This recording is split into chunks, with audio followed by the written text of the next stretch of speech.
Watch exactly what happens when Ilhan Omar makes the fatal mistake of trying to publicly humiliate Senator John Kennedy, only to be dismantled so completely she literally has to flee the room.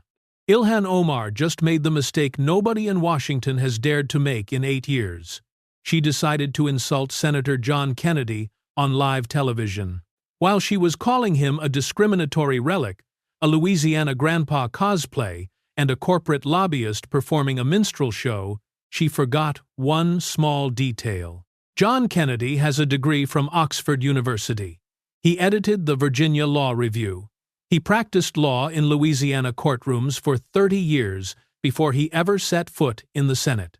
And he has spent his entire career waiting for exactly this kind of witness to sit in exactly that kind of chair and hand him exactly that long of a rope.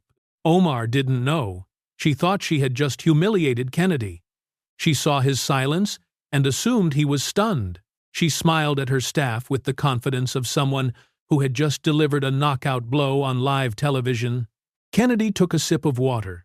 He set the glass down. He adjusted his microphone. And he looked at Ilhan Omar with the expression of an old hound who had just watched a rabbit run out of the brush and into open country. Representative Omar, thank you for those remarks. I'd like to take a few minutes to respond, if you don't mind. Because, as we say in Louisiana, pause. When somebody gives you a long enough rope, the polite thing to do is let them hang themselves with it. Smash that like button, because you are about to witness one of the greatest displays of deliberate, surgical, southern fried humiliation in the history of the United States Senate. No raised voices, no dramatic gestures, no partisan theater. Just a 73-year-old country lawyer from Louisiana, who happens to have an Oxford law degree, systematically dismantling every single accusation Ilhan Omar made against him, and making her literally request a recess before he was finished. Here's what you need to know about Senator John Neely Kennedy. He graduated from Vanderbilt University magna cum laude, with degrees in political science and philosophy. He earned his law degree from the University of Virginia, where he served as editor of the Virginia Law Review, one of the top 10 law reviews in America. And he studied at Magdalen College, Oxford University, where he earned a Bachelor of Civil Law with first-class honors, the highest classification Oxford awards. That is the man Ilhan Omar just called uneducated. That is the man she called a discriminatory relic performing a minstrel show. That is the man she told on live television that his time is ending. She was about to find out whose time was actually ending. God help her. The Senate Judiciary Committee hearing convened at 10 a.m. in the Dirksen Senate Office Building, Room 226. The hearing topic was foreign influence in American elections and public institutions, a politically sensitive subject that had drawn both major network coverage and full C-SPAN broadcast. The witness list was carefully balanced. Republican-invited experts from conservative think tanks testified about foreign election interference and immigration fraud. Democratic-invited witnesses testified about what they characterized as the weaponization of these investigations against immigrant communities and communities of color. Representative Ilhan Omar was the Democratic side's marquee witness. She was not a member of the committee. She was a House member invited to testify about what she called the climate of fear created by federal investigations in Minnesota's Somali community. Her presence was strategic, with the Minnesota welfare fraud scandal expanding to $9 billion and her own immigration history under renewed DOJ scrutiny. Her appearance was designed to reframe the narrative, not as a legitimate investigation of fraud, but as a prejudiced attack on immigrants. Senator John Kennedy sat in his usual seat on the Republican side of the committee dais. He wore a dark suit, a patterned tie, and reading glasses that he adjusted occasionally while reviewing a thick binder of documents. He said nothing during Omar's 10-minute opening statement. He took notes. Slow, deliberate, old-school, handwritten notes on a yellow legal pad. When Omar finished her opening statement, she received warm applause from the Democratic side of the dais. Senator Dick Durbin nodded approvingly. Senator Sheldon Whitehouse gave her a small smile of solidarity. Committee Chairman Chuck Grassley recognized members for questions. The first 3 Republicans asked predictable questions about the Minnesota fraud case, about Omar's past comments on Israel, about her refusal to cooperate with the Oversight Committee's document requests. Omar deflected each question with practiced ease, returning every answer to her central frame, that the questions themselves were based in prejudice. Then, Chairman Grassley recognized Senator Kennedy. Kennedy spoke slowly. He always did. "Representative Omar, thank you for being here today. I've got just a few questions. I'm hoping we can have a respectful conversation about some serious issues facing our country." He smiled.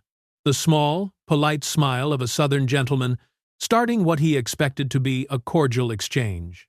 Ilhan Omar saw her opportunity. She leaned into her microphone, her expression hardened, and she delivered what her staff had clearly prepared in advance. A 2-minute attack that would become, in the hours that followed, the most strategically disastrous speech of her political career. "Senator Kennedy, with all due respect, and I use that phrase loosely, you represent everything that is wrong with this country. You are a white Southern man from a state built on the backs of enslaved black people. You speak in that affected, down-home accent to disguise the fact that you are a corporate lobbyist who attended elite schools and spent your career protecting the interests of the wealthy." The hearing room went still. "You sit there pretending to ask questions in good faith, but we all know what this really is. This is a performance, a minstrel show for your prejudiced base. You are a Louisiana grandpa cosplay, a character you play to make your real agenda more palatable." She looked directly at Kennedy. Her voice rose. "I don't owe men like you any explanation. I don't owe you my story. I don't owe you my answers. You are a relic of an America that is dying, and I, and my constituents, and the future of this country will dance on the grave of everything you represent. Your time is ending, Senator. The reckoning is coming, and no amount of folksy anecdotes or down-home charm will save you, or your kind, from history's judgment." She leaned back. She crossed her arms. She looked at Kennedy with the satisfied expression of someone who had just delivered a knockout blow. A small wave of applause came from the Democratic side of the committee dais. A progressive journalist in the front row of the press gallery whispered, "Damn," with visible admiration. On social media, in real time, hashtag Ilhan destroys Kennedy began to trend. Kennedy did not react. He did not frown. He did not lean forward. He did not fold his arms defensively. He sat perfectly still and let Omar speak. When she finished, he took a slow sip of water from the glass on his desk. He set the glass down with deliberate care. He looked down at his yellow legal pad. He adjusted his reading glasses. He looked up. He looked at Omar for 4 full seconds in silence. Then he spoke. "Mr. Chairman, thank you. Representative Omar, thank you for your candor. I appreciate it. I really do." His voice was exactly the same as it had been 90 seconds earlier. Slow, Louisiana, unruffled. Back home in Louisiana, we have a saying. When somebody gives you a long enough rope, the polite thing to do is let them hang themselves with it. He paused. "You just gave me a very long rope, Representative. I don't want to be rude about it, but I reckon we're going to see how you've used it." He opened his legal pad. "Now, I took notes while you were speaking. I always take notes. Old lawyer's habit. I counted, let me check, 9 specific accusations you made about me in about 2 minutes. That's impressive. Real efficient. I want to take a few minutes and address each one of them. Because, as my mother used to say, son, if somebody calls you a cow, don't get angry. Ask them if they've ever milked a cow." A ripple of quiet laughter from the Republican side of the dais. Even one Democratic senator, who apparently hadn't fully processed what was happening yet, allowed himself a brief smile. Omar's expression flickered, the first hint that she might have miscalculated. "Representative, you gave me a 2-minute opening statement. I'd like 15 minutes to respond. As we say in Louisiana, fair is fair. Is that acceptable, Mr. Chairman?" Grassley nodded. The senator has 15 minutes. Kennedy smiled. Much obliged, Mr. Chairman. He turned back to Omar. Representative Omar, let's start with accusation number 1. Kennedy tapped his yellow legal pad with his pen. Your first charge, Representative, is that I am, and I'm quoting you now, uneducated. You called my manner of speaking a performance designed to disguise the fact that I went to elite schools. I want to make sure I've got that right. You're saying I'm pretending to be simple, but I'm actually educated. Do I have your accusation correct? Omar didn't answer. She stared at him. Representative, I'll take your silence as confirmation. Now, I want to share with you some facts about myself that you clearly didn't bother to check before attacking me on national television. I understand research isn't your strong suit. If it were, you'd have figured out the difference between your brother and your husband. The hearing room went absolutely silent. It took a full second for the full weight of what Kennedy had just said to register.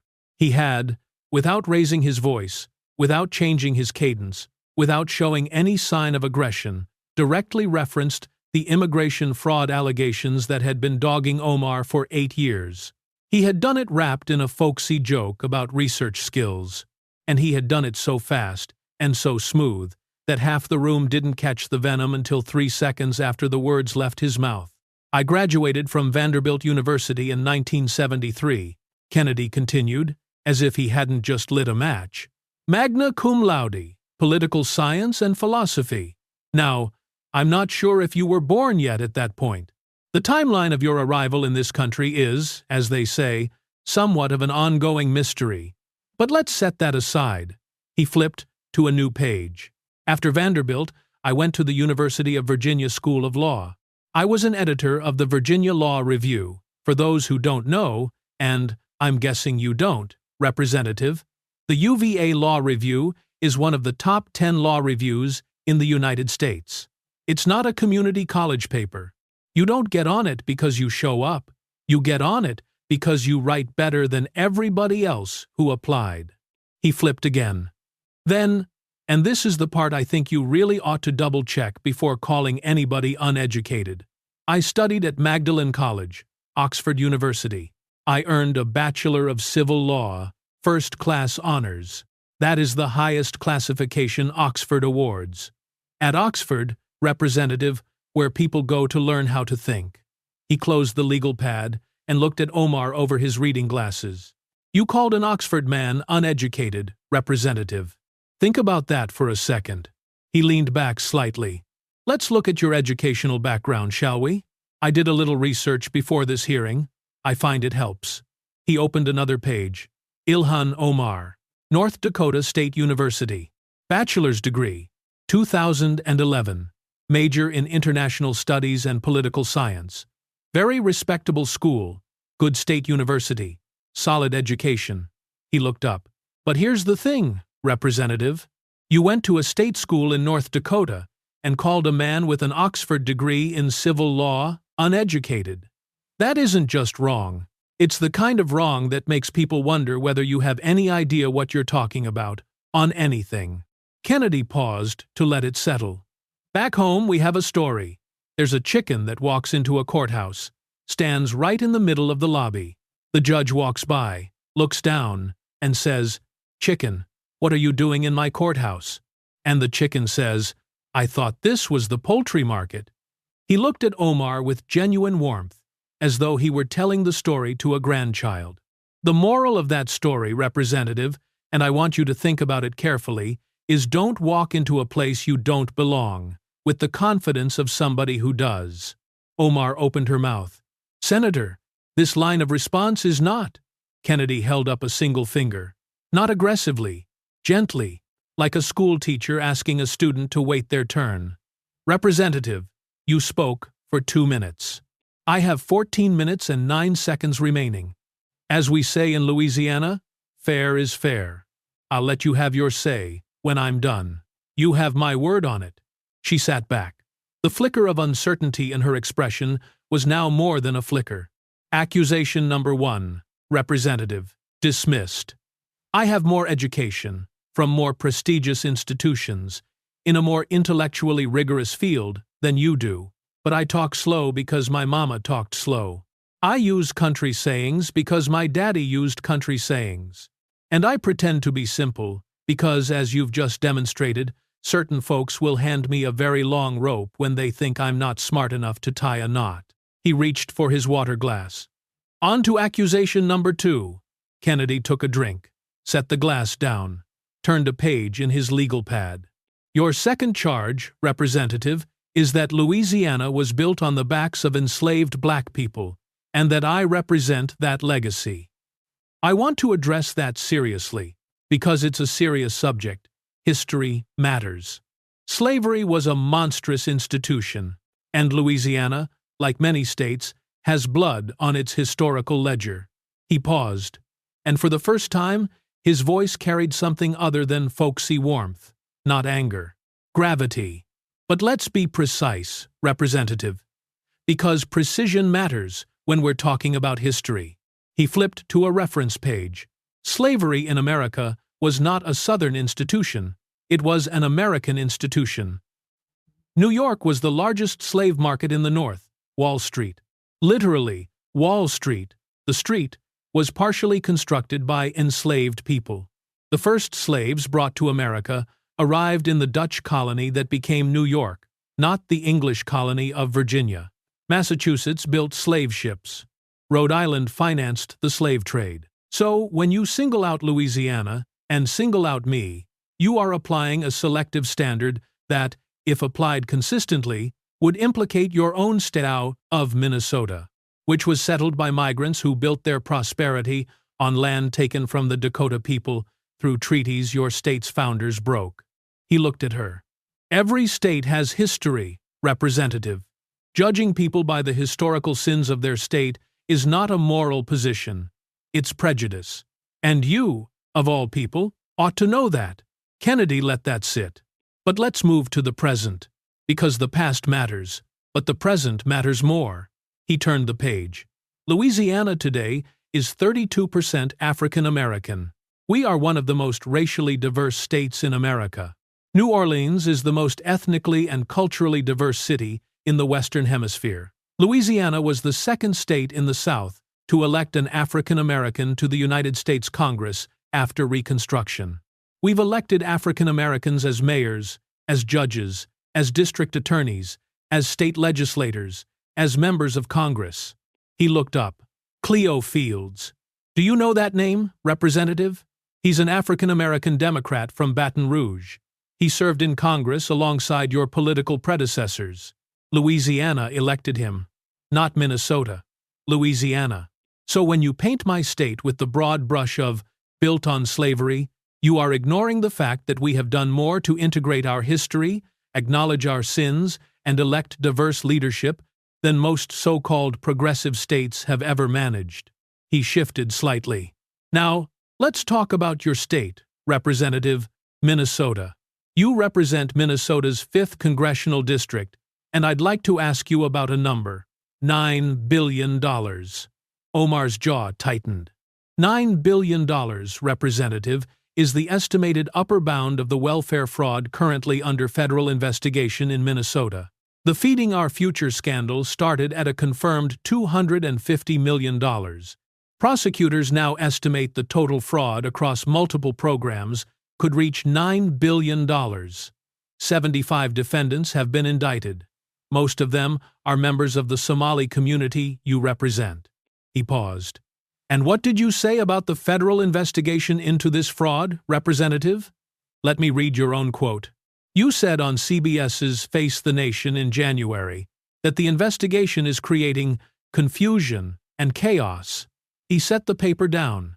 Representative, children's food was stolen.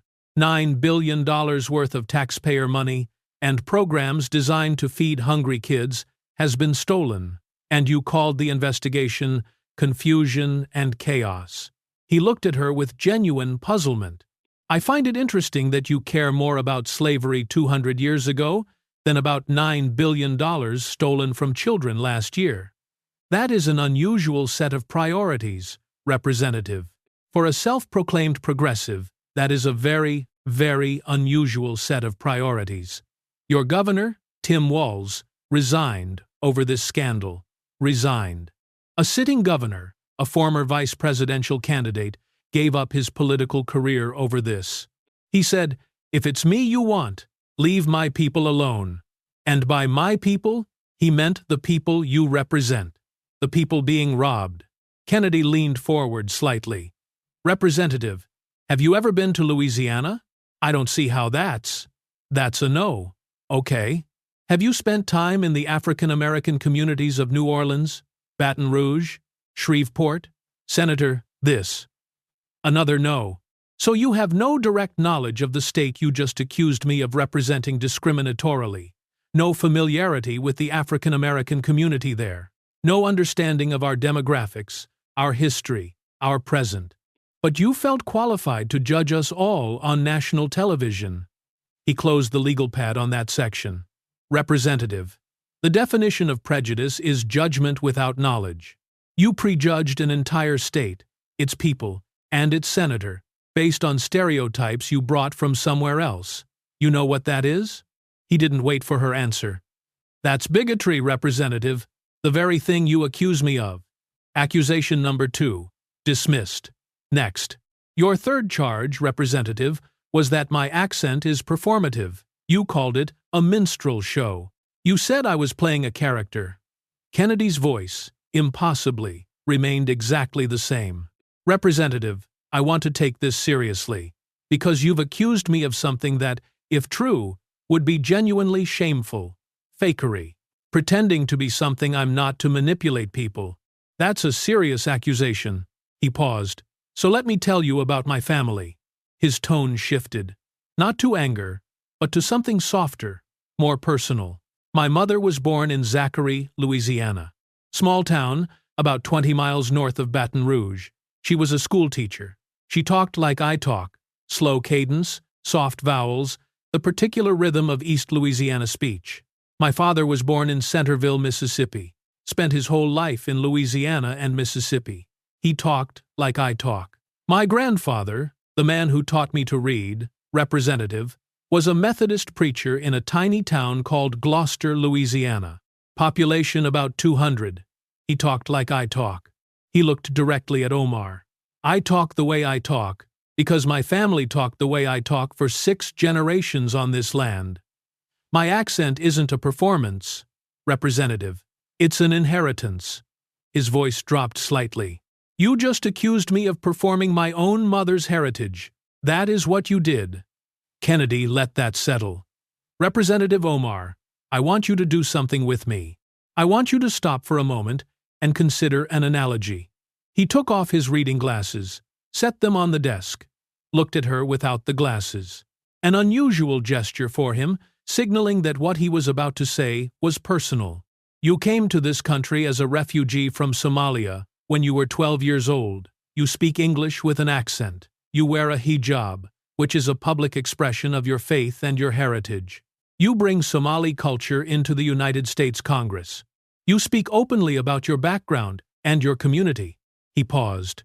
No one worthy of being called an American would accuse you of performing Somali culture or having a fake immigrant persona. That accusation would be prejudice. Ugly prejudice. And anyone who made it would be rightly condemned. He leaned forward.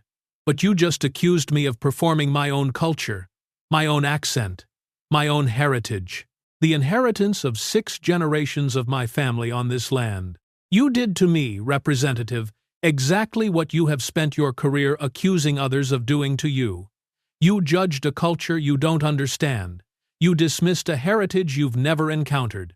And you did it with the certainty of someone who believes her own identity is real, but mine is theater."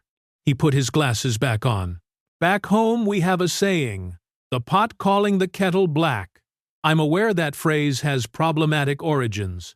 I use it anyway, because as with cultural heritage, sometimes we keep what's valuable in our traditions while acknowledging what deserves reflection." He looked at her pointedly.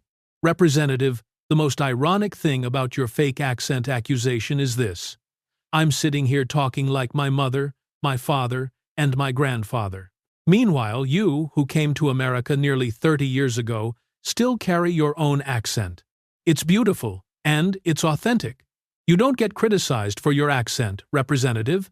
You shouldn't be, because accents aren't performance. They're heritage. That's the thing you forgot when you decided my heritage was fake. Kennedy picked up his water glass. Accusation number 3. Dismissed. Next. Kennedy took a slow drink of water. He set the glass down. For the first time in the hearing, he allowed himself a small smile. Not a smirk, not a sneer, but the quiet satisfaction of a man who was enjoying himself. Representative, your 4th accusation was particularly interesting to me because it was specific and it was entirely invented. You said, "I am a corporate lobbyist who spent my career protecting the interests of the wealthy." I want to address that thoroughly, because false accusations of corruption are something I take personally. He flipped to a new page. Let's look at my career, Representative. I attended law school at UVA. I practiced law in Louisiana for about 15 years. Mostly commercial litigation, some appellate work. Then, in 2000, I was elected Louisiana State Treasurer. I held that office for 16 years, 4 consecutive terms. Elected by the people of Louisiana, not appointed by any corporation. As state treasurer, my job was to manage the state's financial assets, including the pension fund for state employees. That fund was worth about $20 billion. I was responsible for protecting the retirement savings of teachers, firefighters, police officers, nurses, and state workers. He looked at Omar. Now, Representative, I'd like you to look me in the eye and tell me which part of that career involved being a corporate lobbyist. Because I've been trying to find it, and I just cannot locate it. Omar stared back, but did not speak. I was never a lobbyist, Representative. I've never registered as a lobbyist. I've never worked for a lobbying firm. I've never taken money from corporations to advocate for their interests. That's just not what I did with my professional life. He paused. But here's what's interesting, Representative. While I was researching myself, and I had to research myself pretty thoroughly, because you made a lot of accusations, I also researched you. Just to see if your accusations might perhaps reveal more about you than about me. He turned the page. Your husband, Tim Minette. His consulting firm is called E Street Group. During the 2020 election cycle, your congressional campaign paid E Street Group. He paused for effect. $3 million. $3 million. From donors, people who thought they were supporting a progressive congresswoman, routed through your campaign into a consulting firm owned by your husband. The FEC, the Federal Election Commission, ordered your campaign to amend its filings over this arrangement. That is a matter of public record, Representative. He let that breathe. Then, your husband took that money and invested it in cannabis businesses and wineries. And now, some of those businesses are in lawsuits, Representative. Business partners allege that $1.7 million went missing, vanished straight out of the accounts. He set the page down. So, let's compare, Representative. I, the man you accused of corruption, have a 40-year career in law and public service with 0 corruption allegations. I've never been investigated for financial misconduct. I've never had the FEC order amendments to my filings. I've never routed campaign money to family businesses that then lost track of 7 figures. You, the woman making the accusation, have documented campaign finance irregularities, a family business arrangement that the FEC intervened in, and connected business lawsuits involving missing money. He looked at her with something close to pity. Back home, Representative, we have a saying. When you point your finger at somebody else, there's 3 fingers pointing back at you. You just accused me of corruption. You, a woman with a thoroughly documented record of campaign finance self-dealing, accused me of corruption. Back home, we call that projection. A first-year psychology student could identify it. Maybe you should have studied psychology instead of international studies? You might have recognized the pattern in yourself. Kennedy paused. I have to ask. Representative, When you decided to attack a senior member of the Senate Judiciary Committee on live television, did you check whether your attacks were actually valid? Or did you assume I was either too polite or too stupid to respond? He smiled faintly. Because here's the thing about that assumption. You were wrong about the polite part, too. Accusation number 4. Dismissed. Next, Kennedy closed his legal pad briefly. He looked at Omar over his reading glasses. Then he reopened the pad to the final section. Representative, your last accusation is the one I want to close with. You said my time is ending. You said a reckoning is coming for everything I represent. That's pretty dramatic rhetoric, Representative. Very intense. Made me wonder whose time is actually ending here. He turned a page and began methodically. Let's look at your recent record, shall we? You were removed from the House Foreign Affairs Committee. That was a bipartisan vote. Republicans led it, but enough Democrats agreed that you lost your seat. The reason? Prejudice. Your comments about the Benjamins. Your dual loyalty accusations against American Jewish citizens. Your characterization of Jewish students at Columbia as pro-atrocity. You were formally censured by the House of Representatives. Censure is one of the most severe punishments Congress can apply short of expulsion. You stood in the well of the House while the resolution was read aloud, condemning you. The Department of Justice is currently investigating your immigration history. The Department of Homeland Security is pulling your files. Tom Homan, the administration's border czar, told Newsmax that one of the best fraud investigators in Homeland Security investigations is reviewing your file personally. Those are not my words, Representative. Those are the words of the administration's border czar.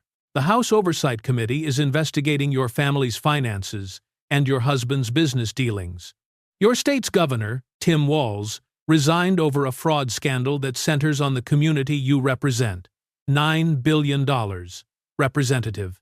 Children's food programs. You are the congresswoman of the district most affected. And you have spent your time attacking the investigators, instead of the thieves.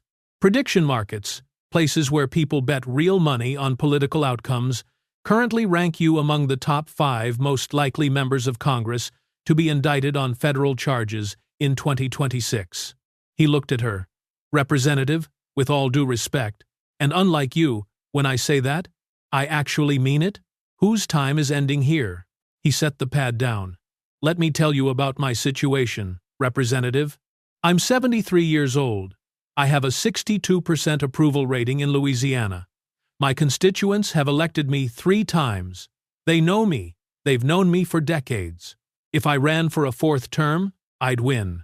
My time, if anything, is expanding. Your situation? You are 43 years old. You are under federal investigation. You've lost your committee seat. You've been censured. You have a serious primary challenger. Your constituents are watching $9 billion in fraud unfold in their state, while you call the investigation chaos. Whose time is ending, Representative? He paused. And for the first time in 15 minutes, his voice carried something other than folksy warmth, not anger, something quieter. The voice of a grown man telling a child a truth she didn't want to hear. Back home in Louisiana, we have a story. He settled into it like a storyteller by a fireplace. There was a frog sitting on a rock in a pond, warm and in the sun. A big blue heron came walking through the shallows. The frog looked up at the heron and said, "Heron, you think you're better than me because you've got long legs. Your time is ending. The reckoning is coming for birds like you." He paused. The heron looked down at the frog for a moment, real calm, real patient. Another pause. Then it ate him. The hearing room was absolutely still. The moral of that story, Representative, and I want you to hear it carefully, is that when you're very small, you probably shouldn't announce to things that are very large that their time is ending, because they might not react the way you hope. Omar leaned forward to her microphone. Her voice was higher than it had been during her opening attack. "Mr. Chairman, I'm requesting a recess. This has become..." Kennedy turned politely to the chairman. "Mr. Chairman, I have 3 minutes of my time remaining. I'd like to use them, if it's all the same to the committee." Chairman Grassley nodded. Senator Kennedy retains the floor. Omar's request hung in the air. Rejected. She had publicly asked for mercy and been told no. Kennedy turned back to her. Representative, I have just 3 minutes left. I'll try to be brief. He closed the legal pad for the final time. You came to this hearing with the intention of attacking me. I understand that. It's what politics has become. But when you chose to attack, you chose everything. Not just my politics, but my identity, my accent, my heritage, my parents, my education, my integrity, all of it. That was a tactical mistake. Because when you attack everything, you give the other person permission to defend everything.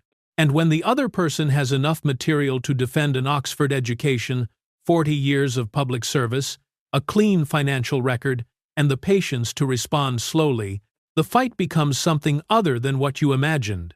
Your accusations about me have been addressed and dismissed. My statements about you, prejudice, campaign finance violations, Minnesota fraud deflection, active federal investigation, remain, and they are documented. So when you leave this room today, I'd suggest you think about a question. It's not my question. It's the question your constituents are asking. It's the question the DOJ is asking. It's the question every American watching this hearing today is asking. He looked at her directly. Ilhan Omar, who are you? Not the character you perform, not the narrative you tell, but who are you, really, when the records are released, the files are pulled, and the truth is known? I know who I am, Representative. I'm the son of a Louisiana schoolteacher and a Mississippi farmer. I'm an Oxford-educated lawyer. I'm a 3-term United States Senator. I'm a man who talks like his mother because she taught him to. You? Do you know who you are? He paused. Because, based on 2 minutes of attacking me with charges that turned out to be entirely false, it's not clear you do. Silence. No further questions, Mr. Chairman. The silence in the hearing room stretched for 10 seconds after Kennedy finished. Chairman Grassley looked at Omar. Representative Omar, do you wish to respond? Omar opened her mouth, closed it, opened it again.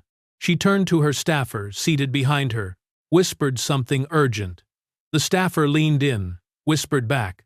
Mr. Chairman, Omar said, her voice tighter than it had been all morning. I request a 10-minute recess. I need to consult with counsel. Grassley nodded. Omar. The committee will stand in recess for 10 minutes. Omar rose from the witness table with visible haste. Not quite running, but moving faster than she had entered the room. Her staff gathered her papers and flanked her as she walked toward the corridor leading to the private consultation rooms. The cameras followed her out. The 10-minute recess became 30 minutes. 30 minutes became an hour. Finally, at approximately 12:47 p.m., Omar's chief of staff appeared in the hearing room and approached the chairman's dais. A brief conversation ensued, inaudible to the cameras. The chief of staff returned to a cluster of reporters who had gathered near the corridor. Representative Omar will not be returning to the hearing today. She has been unexpectedly taken ill. Her office will submit written answers to any remaining committee questions. The announcement was met with stunned silence, then a wave of reaction across the press gallery. Phones came out. Reporters were already filing stories. Chairman Grassley made the official announcement, the hearing will stand adjourned. The committee thanks all witnesses for their testimony today. The cameras turned off. The hearing was over. Kennedy closed his notebook. He rose politely, gathered his papers, and nodded to his colleagues on both sides of the aisle. Senator Durbin, the ranking Democrat, gave Kennedy a small, inscrutable nod in return. The kind of acknowledgement that professional opponents give each other after witnessing something historic. Kennedy walked out. Reporters swarmed him in the hallway outside the hearing room. Senator, do you have any comment on Representative Omar not returning? Senator, do you regret the personal nature of your response? Senator, are you concerned about the optics of this exchange? Kennedy stopped at the exit, looked at the scrum of reporters, smiled. The small, polite smile he had started the hearing with. Folks, as we say in Louisiana, some people can say anything they want, as long as nobody pushes back on them. Today, somebody pushed back. Y'all have a good afternoon. He walked out. The clip of Ilhan Omar requesting a recess and then never returning went viral within minutes. But something unexpected happened. Unlike most viral political moments, which burn hot and fade fast, Kennedy's 5-minute response became an enduring cultural artifact. Lawyers began circulating it as a teaching example. Within a week, several law school professors had contacted Kennedy's office for permission to use the hearing footage in their trial advocacy courses. Masterclass in deliberate cross-examination, wrote one professor to her students in an email that later leaked. Watch how Kennedy establishes the frame, uses the opponent's accusations as the structure of his own argument, and never raises his voice. This is how you dismantle a hostile witness without giving them anything to play victim with. Bar associations debated whether to include it in continuing legal education materials. Conservative podcasts replayed it in full. Progressive podcasts, unusually, did not. The defense, mounted by Omar's allies, was muted, because defending her required engaging with the substance of Kennedy's rebuttals. And the substance was, as Kennedy had established, documented. The hashtags split along predictable lines.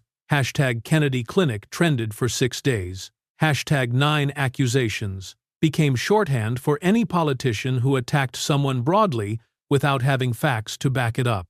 Hashtag recess request became a meme format, applied to any situation where someone publicly asked to pause after being confronted with their own record. Hashtag Louisiana Grandpa, which had started as Omar's insult, was reclaimed and weaponized by Kennedy supporters, who used it as a badge of honor. Omar's response, like her response to the Trump rally months earlier, came in written form rather than on camera. Her office released a 2-paragraph statement describing the hearing as a coordinated discriminatory attack and pledging to continue fighting for her constituents. The statement did not address any of Kennedy's specific points, not the education records, not the Louisiana demographic facts, not the campaign finance documentation, not the prediction market indictment odds, not the ongoing DOJ investigation. 2 paragraphs of nothing. Again, the political impact moved faster than expected. Within 2 weeks, Omar's primary challenger in Minnesota's 5th District had raised an additional $4.2 million in small-dollar donations. Unprecedented for a primary challenge against an incumbent. Progressive media, which had previously given Omar reflexive defense, began a slow, careful distancing. Squad members Alexandria Ocasio-Cortez and Rashida Tlaib declined to comment on the hearing for 3 consecutive news cycles. The DOJ investigation into Omar's immigration history accelerated. Tom Homan gave a follow-up interview on Fox News 3 days after the hearing, confirming that investigators had substantially advanced their review of the relevant files. The House Oversight Committee reintroduced its motion to subpoena Omar's immigration records, and this time, 3 additional Republicans who had previously waffled voted in favor. The motion passed. The subpoenas were issued. For Kennedy, the 5-minute response elevated him from a well-liked, folksy senator into something approaching a conservative folk hero. Louisiana's major newspapers ran retrospectives on his career. Vanderbilt, UVA, and Oxford, his 3 alma maters, issued separate statements noting his achievements. His approval rating in Louisiana, already at 62%, rose to 71% in polling conducted 2 weeks after the hearing. Most remarkably, Kennedy's response became required viewing in an unexpected context: corporate training. Several large law firms adopted clips of the hearing for their associate training programs, using it to teach younger lawyers the techniques of maintaining composure, building an argument methodically, and using an opponent's overreach against them. A Harvard Business School case study was commissioned to examine the rhetorical structure of Kennedy's response. None of this was planned. Kennedy did no victory tour. He gave no additional interviews about the hearing. When asked by a Louisiana journalist a month later whether he had prepared his response in advance, Kennedy laughed. "Prepared, Miss Blanchard? I prepared for that response for 73 years. It's called living a life you don't have to apologize for. In Shreveport, Louisiana, a retired schoolteacher named Beatrice Thibodeau, 82 years old, watched the hearing from the community room of her senior center. She had taught at the first integrated elementary school in Caddo Parish in the 1960s. She had been mistreated by parents during her first year. She had stayed anyway, because her students needed her. When Omar called Louisiana built on slavery, Beatrice laughed quietly. "Sweetheart," she told the television, "you don't know a thing about Louisiana." When Kennedy responded, listing the 32% African American population, Cleo Fields, the diversity of New Orleans, Beatrice nodded approvingly. "That's right, Johnny. You tell her." In Louisiana, everybody called Kennedy Johnny, even though he was a United States Senator. It was a term of affection, not disrespect. The senator from Louisiana belonged to everyone in the state, and so everyone got to call him by a familiar name. When Omar called Kennedy's accent performative, Beatrice shook her head. "Oh, child, that's how we all sound. That's not a performance. That's home." When Omar requested a recess and then never returned, Beatrice didn't gloat. She didn't cheer. She just sighed a little. The sigh of a teacher who has seen a student fail a test they could have prepared for if only they had listened during class. "Sweetheart," she said to the empty room, "when you don't know the answer, you don't ask the question. That's the first lesson I ever taught in my classroom. Maybe you'll learn it now." She turned off the television. "All right, Johnny did good. Time for some gumbo." If you made it this far, you've just witnessed what happens when someone attacks a man who was ready for them, who had the education to match them, the record to survive scrutiny, and the patience to let them hang themselves before responding. Smash that like button if Senator Kennedy's response made you stand up in your living room. Subscribe to Political News for more moments where the truth beats the loudest voice in the room. Share this story with everyone who remembers when political debate used to be about facts, not insults. Comment below what was your favorite moment. The Oxford reveal, the chicken story, the frog and the heron, or the recess request. Let us know. Turn on notifications, because Ilhan Omar's troubles are not over. The DOJ investigation is accelerating. The oversight subpoenas are active. The primary challenger is gaining. And somewhere in Louisiana, a 73-year-old senator is probably eating lunch, reading briefing papers, and quietly waiting for the next witness who thinks they can intimidate a country lawyer. God bless our veterans who taught us the difference between strength and volume. God bless our teachers like Beatrice Thibodeau, who integrated schools when it was dangerous. God bless every American who still believes that facts, education, and patience are stronger than slogans, insults, and noise. She came to attack, he came to respond. Only one of them stayed in the room. As they say in Louisiana, sometimes the rope is longer than you.